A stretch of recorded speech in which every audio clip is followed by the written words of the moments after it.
اعوذ باللہ من الشیطان الرجیم بسم اللہ الرحمن الرحیم ولا تصعر خدك للناس ولا تمش في الأرض مرحا إن الله لا يحب كل مختال فخور واقصد في مشيك واغضض من صوتك إن أنكر الأصوات لصوت الحمير صدق الله العظيم. لوگوں کے سامنے غرور سے اپنے گال مت پھلاؤ اور زمین پر اتراتے ہوئے مت چلو. یقین جانو اللہ کسی اترانے والے شیخی باز کو پسند نہیں کرتا. اپنی چال میں اعتدال اختیار کرو اور اپنی آواز آہستہ رکھو. بے شک سب سے بری آواز گدھوں کی آواز ہے. ان دو آیتوں کے اندر اخلاقی زندگی سے متعلق حضرت لقمان علیہ السلام کی نصیحتیں ہیں. اس سے پہلے جو نصیحتیں اللہ تعالیٰ کے حقوق، والدین کے حقوق اور اس سلسلے میں گزری، اب یہ نصیحتیں ہیں وہ لوگوں سے ملنے جلنے کے موقع پر اخلاق کو اختیار کرنے سے متعلق ہیں. نبی کریم صلی اللہ علیہ وسلم کا فرمان ہے انما بعثت لاتمم مکارم الاخلاق، میں دنیا کے اندر اچھے اخلاق کو مکمل کرنے کے لیے آیا ہوں.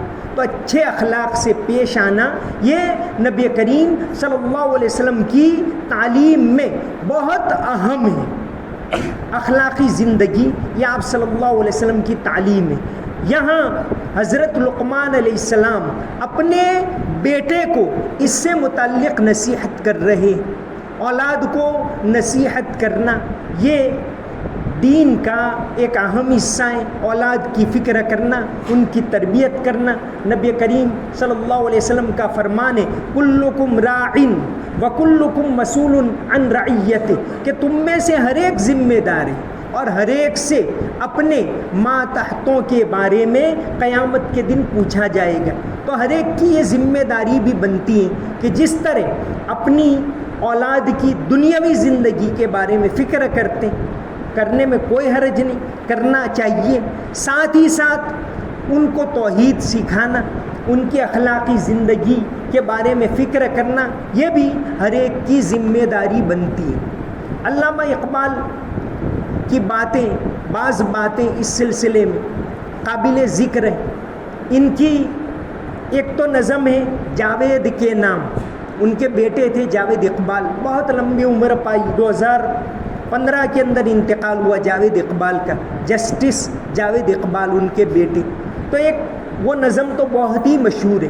ان کے بیٹے کو جو نصیحت کی ہے جاوید کے نام، دیار عشق میں اپنا مقام پیدا کر، نیا زمانہ نئے صبح و شام پیدا کر. اس کے اندر ایک حوصلے کی تعلیم دی ہے تو دوسری طرف انسانیت کی تعلیم انہوں نے دی ہے. لیکن علامہ اقبال کی ایک بہت مشہور فارسی نظم ہے جاوید نامہ. بلکہ کہیے کہ علامہ اقبال کی جو سب سے بہتر تخلیق ہے اس میں سے ایک جاوید نامہ. 2000 اشعار کی فارسی نظم ہے، اس کا نام بھی جاوید نامہ رکھا ہے. اور یہ جاوید نامہ علامہ اقبال کی نظم 1932 میں شائع ہوئی. یعنی علامہ اپنے خیالات کی انتہا کو پہنچ چکے اس زمانے کی یہ نظم ہے جاوید نامہ.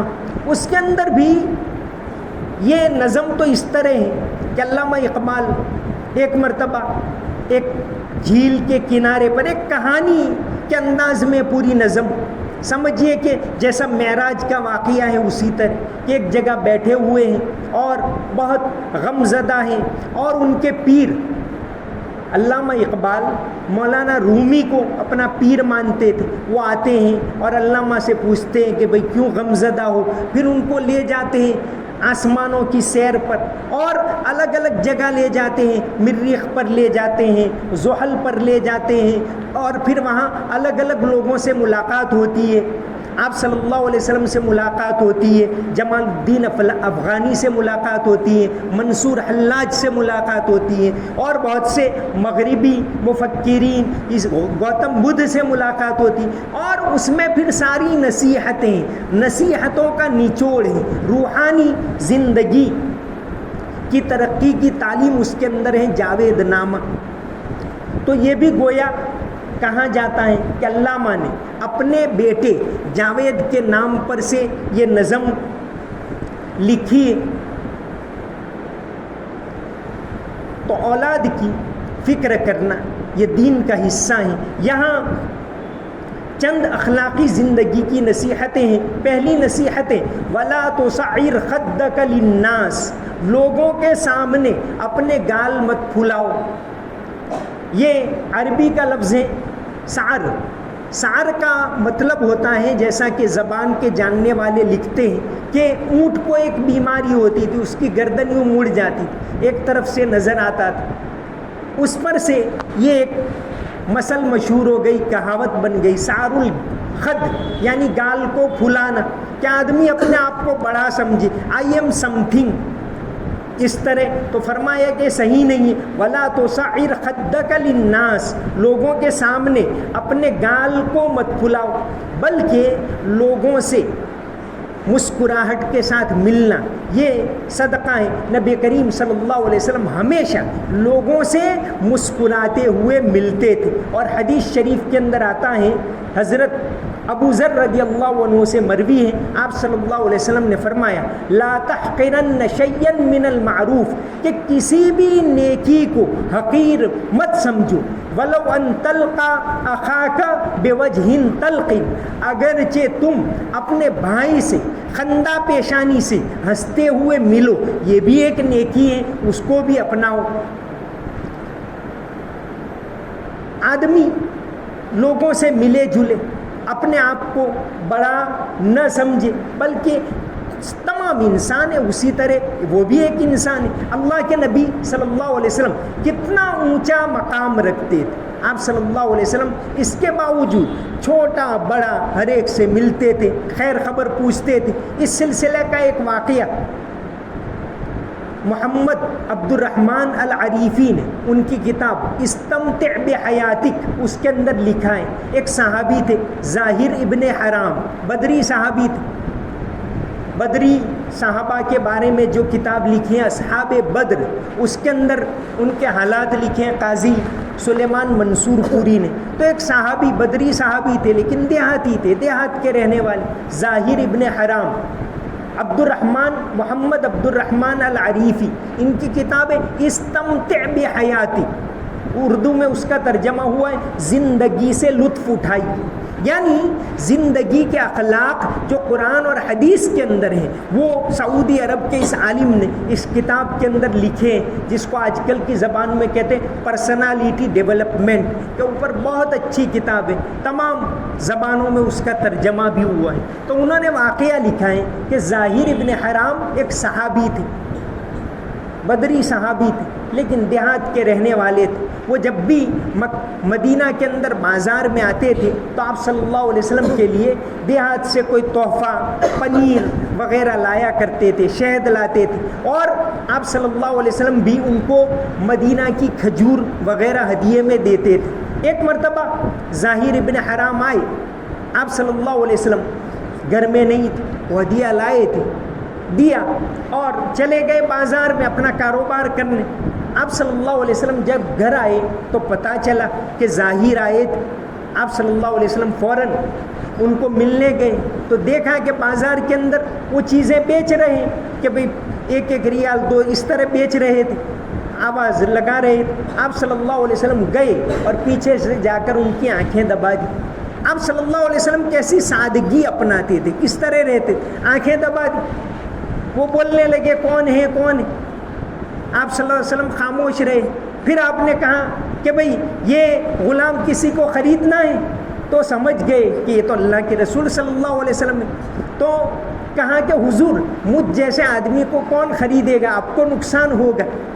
تو آپ صلی اللہ علیہ وسلم اس طرح ہر طرح کوئی اونچ نیچ نہیں، ہر طرح کے لوگوں سے ملتے جلتے تھے. تو یہاں ایک اہم تعلیم ہے، وَلَا تُصَعِّرْ خَدَّكَ لِلنَّاسِ، لوگوں کے سامنے اپنے گال مت پھلاؤ، لوگوں سے اچھے طریقے سے بھلے طریقے سے ملو. پھر دوسری نصیحت، پہلی نصیحت منہ مت پھلاؤ، منہ مت بگاڑو. دوسری نصیحت ہے وَلَا تَمْشِ فِي الْأَرْضِ مَرَحًا، زمین پر اکڑ کر مت چلو. ایک تو آدمی کی قدرتی چال ہوتی، کوئی جلدی چلتا ہے، کوئی آہستہ چلتا ہے، اس میں کوئی حرج نہیں، لیکن بناوٹی طور پر اس طرح چلے کہ اپنا بڑپن نظر آئے، بڑائی نظر آئے کہ میں آئی ایم سم تھنگ، تو اس سے منع کیا. نبی کریم صلی اللہ علیہ وسلم کی عادتوں کے بارے میں آتا ہے، آپ صلی اللہ علیہ وسلم چلتے تھے تو شمائل میں آتا ہے کہ آپ گویا اس طرح چلتے تھے کہ ڈھلوان چیز کے اوپر سے اتر رہے، ذرا تیزی سے اور آگے کی طرف معمولی سا جھک کر ایک دم اکڑ کرنے، اس طرح آپ صلی اللہ علیہ وسلم چلتے تھے. گویا آپ اپنی عبودیت کا، اپنی بندگی کا اظہار کرتے. قرآن کریم نے آپ صلی اللہ علیہ وسلم کو بندہ کہا. کلمے میں بھی آپ سب سے پہلے پڑھتے محمدن عبدہ و رسول، کہ محمد اللہ کے بندے ہیں اور اس کے رسول. قرآن نے کیا کہا؟ سبحان الذی اسری بعبدہ، اللہ اپنے بندے کو لے چلے. الحمدللہ الذی انزل علی عبدہ، کہ اپنے بندے پر کتاب نازل کی. اس سے یہ بتایا کہ محمد صلی اللہ علیہ وسلم جو اتنا بڑا مقام رکھتے ہیں، اتنا اونچا، بعد از خدا بزرگ توئی قصہ مختصر، ان کے بارے میں بھی فرمایا کہ بندے. تو ہم اور آپ تو معمولی سے اللہ کے بندے. تو آدمی کو تکبر زیب نہیں دیتا. سورہ فرقان کے اندر اللہ کے نیک بندوں کی جو صفات بیان کی ہے، عباد الرحمن، رحمان کے بندے کس طرح رہتے، اس میں پہلی صفت بیان کی وَعِبَادُ الرَّحْمَنِ الَّذِينَ يَمْشُونَ عَلَى الْأَرْضِ هَوْنًا، کہ وہ زمین پر نرمی سے چلتے ہیں. تو زمین پر اس طرح اکڑ کر چلنا کہ اپنی بڑائی نظر آئے، یہ دین اسلام کی تعلیم کے خلاف ہے. سورہ بنی اسرائیل کے اندر تو بہت زیادہ صاف طور سے بیان کر دیا اس کو کہ وَلَا تَمْشِ فِي الْأَرْضِ مَرَحًا، زمین پر اکڑ کر مت چلو. إِنَّكَ لَن تَخْرِقَ الْأَرْضِ، تم زمین کو پھاڑ نہیں ڈالو گے، توڑ نہیں ڈالو گے اس طرح چل کے. وَلَن تَبْلُغَ الْجِبَالَ طُولًا، اور پہاڑ کی اونچائی کو نہیں پہنچ جاؤ گے، تم جیسے ویسے ہی رہنے والے ہو. تو اللہ کے بندے بن کر رہو. تو یہاں فرمایا کہ پہلی نصیحت ہے کہ وَلَا تُصَعِّرْ خَدَّكَ لِلنَّاسِ، لوگوں کے سامنے گال مت پھلاؤ. پھر ذوالفقار صاحب نے یہاں ایک اچھا نکتہ بیان کیا کہ قرآن نے کیا کہا؟ وَلَا تُصَعِّرْ خَدَّكَ لِلنَّاسِ، لوگوں کے سامنے گال پھلا کر مت چلو. صرف مسلمانوں کے سامنے نہیں، تمام انسانوں کے لیے تعلیم دی گئی کہ آپ اپنے سے ملو کہ غیر سے ملو، مسلمان سے ملو کہ غیر مسلم سے ملو، آپ اپنے چہرے کی مسکراہٹ کے ساتھ ملو. ایک بندے ہو، ایک انسان ہو، اللہ تعالیٰ نے ہر انسان کو ایک اکرام کی حالت دی. وَلَقَدْ كَرَّمْنَا بنی آدم، ہر انسان اکرام کے قابل ہے. تو پہلی نصیحت وَلَا تُصَعِّرْ خَدَّكَ لِلنَّاسِ. دوسری نصیحت فرمائی وَلَا تَمْشِ فِي الْأَرْضِ مَرَحًا، کہ زمین کے اوپر اکڑ کر مت چلو. ان اللہ لا يحب كل مختال فخور. پھر آگے فرمایا کہ اللہ تعالیٰ اترانے والے شیخی باز کو پسند نہیں کرتے. مختال، اپنے خیال میں اپنے آپ کو بڑا سمجھنے والا. دو الفاظ آئی. اللہ تعالیٰ مختال کو پسند نہیں کرتے، اللہ تعالیٰ فخور کو پسند نہیں کرتے. مختال یعنی اپنے خیال میں اپنے کو بڑا سمجھنے والا، اور فخور فخر کرنے، اس کو معلوم ہے کہ میرے اندر کچھ نہیں ہے، پھر بھی وہ اکڑ کر گھمنڈ کرتا ہے کہ میں ایسا ہوں، میں ویسا ہوں، میں ویسا ہوں. تو اللہ تعالیٰ نے دونوں کو پسند نہیں کیا. اس سلسلے میں حضرت عبداللہ ابن مسعود رضی اللہ عنہ سے ایک حدیث مروی ہے. نبی کریم صلی اللہ علیہ وسلم نے فرمایا لا يدخل الجنت من كان في قلبه مثقال ذرة من کبر، کہ جس شخص کے دل میں ایک ذرے کے برابر بھی تکبر ہے وہ جنت میں داخل نہیں ہوگا.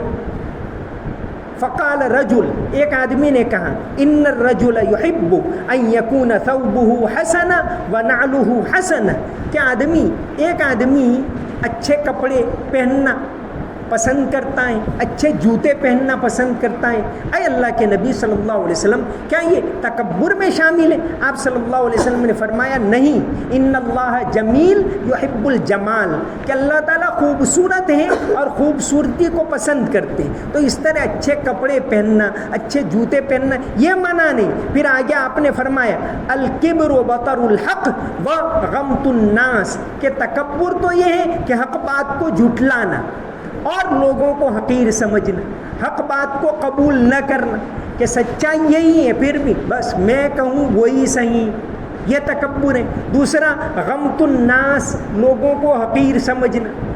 دین اسلام میں کسی کو حقیر سمجھنا جائز نہیں. ہو سکتا ہے کہ اللہ کا ایک معمولی بندہ، اس کو نماز پڑھنا بھی برابر نہیں آتا، ایسا بندہ کسی بڑے عالم سے زیادہ اللہ کے نزدیک مقبول ہو. کس کو پتہ ہے کہ کون اللہ کے یہاں اونچا مقام رکھتا ہے؟ تو آپ صلی اللہ علیہ وسلم نے فرمایا کہ تکبر رائی کے دانے کے برابر بھی دل میں ہوگا تو اللہ تعالیٰ اس کو ضرور جہنم میں داخل کریں گے. تکبر، بڑائی، یہ تو صرف اللہ کے لیے. ہم نماز میں بار بار کہتے اللہ اکبر، اللہ بڑا، اللہ بڑا، اللہ بڑا. انسان کو یہ بتایا کہ تو بڑا نہیں ہے، تو چھوٹا ہے. انسان بہت زیادہ اپنے آپ کو سمجھتا ہے کہ کیا میں کر لوں گا، میں تو ایسا ہوں، میں ویسا ہوں. انسان بہت زیادہ کمزور ہے. چند گھنٹے پیشاب نہ کرے تو وہ پریشان ہو جاتا ہے. کتنا اللہ تبارک و تعالیٰ نے اس کو ایک لمٹ میں رکھا ہے. انسان کتنا کمزور ہے. ہم میں سے کسی نے اپنے آپ کو نہیں دیکھا. انسان نے اپنے آپ کو کبھی دیکھا نہیں. آئینے میں نقلی دیکھتا ہے، میں کیسا ہوں میں نے کبھی نہیں دیکھا، میں دیکھ بھی نہیں. اپنے آپ کو بھی انسان نہیں دیکھ سکتا، اتنا وہ کمزور ہے. کسی انسان نے کبھی بھی میں کیسا ہوں آئینے میں نقلی تو دیکھا ہے، اصلی نہیں دیکھا، اتنا وہ کمزور ہے. میری یہ پشت کیسی ہے میں نہیں دیکھ سکتا، اتنا میں کمزور ہوں. تو انسان چھوٹا ہے، اللہ بڑی. نماز میں اسی لیے بار بار کہا گیا اللہ اکبر، اللہ بڑا، اللہ اکبر، اللہ بڑا. نماز میں 2 رکعت میں آپ 11 مرتبہ اللہ اکبر کہتے ہیں اور 4 رکعت میں 22 مرتبہ اللہ اکبر کہتے ہیں. دن کی صرف فرض نمازوں میں 17 رکعت جو فرض ہیں، فرض نمازوں میں 94 مرتبہ اللہ اکبر کہتے ہیں کہ اللہ بڑا، باقی سب چھوٹے. تو تکبر زیب نہیں دیتا.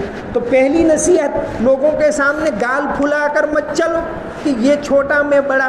دوسری نصیحت یہ کی کہ ولا تمش فی الارض مرحا، زمین میں اکڑ کر مت چلو، کیونکہ اللہ تبارک و تعالی تکبر کرنے والے کو پسند نہیں کرتے. وما علینا الا البلاغ المبین. اللهم صل على محمد وعلى ال محمد وبارك وسلم. ربنا آتنا في الدنيا حسنة وفي الآخرة حسنة وقنا عذاب النار. رب اغفر وارحم وانت خیر الراحمین. یا اللہ، رحمت کا عشرہ ختم ہو چکا، مغفرت کا عشرہ چل رہا ہے. ہم تمام کی مغفرت فرما، ہمارے گناہوں کو معاف فرما. یا اللہ، ہماری تمام غلطیوں کو معاف فرما. تیری بڑائی ہمارے دلوں کے اندر بٹھا دے. یا اللہ، تیری صفات ہمارے دلوں کے اندر جمع دے. تجھے پہچاننے کی توفیق عطا فرما، تیری عبادت کرنے کی توفیق عطا فرما. یا اللہ، ہم صرف تجھ کو بڑا سمجھیں، ایسی توفیق ہم تمام کو عطا فرما. تکبر سے حفاظت فرما، شیطان کے فتنوں سے حفاظت فرما. یا اللہ، تیری عبادت کرنے کی توفیق عطا فرما. ہمارے روزوں کو قبول فرما، تراویح کو قبول فرما، تلاوت کو قبول فرما، ذکر کو قبول فرما، اور زیادہ تیرا ذکر کرنے کی توفیق عطا فرما. نفل نماز پڑھنے کی توفیق عطا فرما، فرض کی پابندی عطا فرما. یا اللہ، تیری بڑائی ہمارے دلوں کے اندر پیدا فرما. ہر طرح کے گناہوں سے، ہر طرح کی روحانی بیماریوں سے ہماری حفاظت فرما. جسمانی بیماریوں سے حفاظت فرما، اچانک کی موت سے حفاظت فرما. یا اللہ، بڑی بیماریوں سے ہم تمام کی حفاظت فرما. عافیت کے ساتھ تیری عبادت کرنے کی توفیق عطا فرما. حیا والی زندگی نصیب فرما، پاکیزہ زندگی نصیب فرما. فرما، یا اللہ پاکیزہ زندگی نصیب فرما، بے حیائی سے حفاظت فرما، جھوٹ سے حفاظت فرما، خیانت سے حفاظت فرما، یا اللہ ہر طرح کے گناہوں سے ہماری حفاظت فرما، یا اللہ آخرت کا یقین ہمارے دلوں کے اندر پیدا فرما، جنت اور جہنم کا سچا یقین ہمارے دلوں میں پیدا فرما، مرنے کے بعد کی زندگی کی تیاری کرنے کی توفیق عطا فرما۔ اللہم صلی علی محمد وعلی آل محمد وبارک وسلم۔ سمعنا واطعنا غفرانک ربنا وإلیک المصیر برحمتک یا ارحم الراحمین۔